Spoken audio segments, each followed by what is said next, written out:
तत्काल प्रभाव से इसको आप लागू समझिए।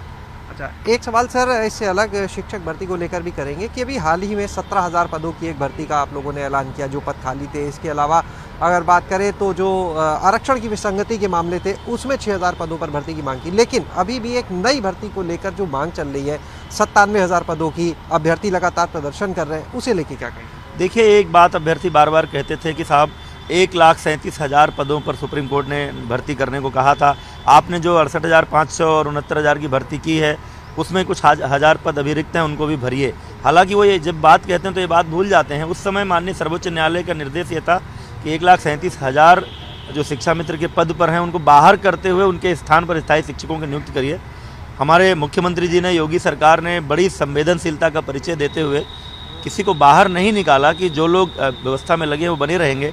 वापस आपको ध्यान में होगा, शिक्षा मित्रों का मानदेय 3,500 रुपया हुआ था, उसमें 3 गुना की लगभग वृद्धि करते हुए 10,000 रुपये का मानदेय भी दिया, किसी को बाहर भी नहीं निकाला।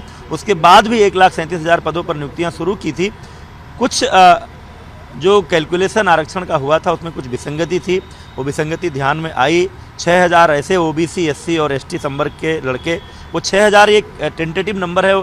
अंतिम संख्या तो जब एनआईसी सूची जारी करेगी तब पता चलेगा, हमें से किसी को जानकारी नहीं होती है। वो 6,000 हो, 6,500 हो, जो भी संख्या होगी उनकी भर्ती करेंगे। और फिर उसको जोड़कर जब हमने देखा तो हम लगभग 1,20,000 पदों पर नियुक्ति कर चुके होंगे। इसलिए शेष बचे 17,000 जो अभ्यर्थियों की मांग होती थी कि आप 1,37,000 पूरा करो, उस 17,000 के लिए नई भर्ती की घोषणा भी माननीय मुख्यमंत्री जी के निर्देशानुसार हम लोगों ने कर दी है। सर, आरक्षण की विसंगति की बात सामने आ चुकी है। इन अभ्यर्थियों ने लंबे समय तक प्रदर्शन किए, कई बार आपके आवास का भी घेरा हुआ, लाठियां भी चली। जिम्मेदार जो अधिकारी हैं, क्या उन पर भी कोई कार्रवाई होगी या नहीं? देखिए, प्रथम दृष्टया तो लगता है कि जानबूझकर किसी ने ऐसा नहीं किया।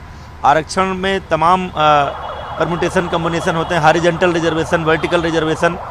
कौन सा रिजर्वेशन पहले दिया जाए, कौन सा बाद में, महिला आरक्षण को पहले दिया जाए कि बाद में, इसके नाते ये कैलकुलेशन की गड़बड़ी हुई है। लेकिन इतना जरूर मैं आपको विश्वास दिलाता हूँ कि अगर किसी ने लापरवाही की होगी, किसी ने जानबूझकर ऐसा किया होगा, हम इस मामले की जाँच कराएंगे, तो ऐसे अधिकारियों के खिलाफ कार्रवाई जरूर होगी। बिल्कुल, क्योंकि अधिकारी तमाम बार यही कहते थे कि कोई गड़बड़ी नहीं है। आप जब भी प्रतिनिधिमंडल अभ्यर्थियों का मिलने आया, मैंने अधिकारियों से पूछा तो अधिकारी यही कहते रहे कि कोई गलती नहीं हुई है।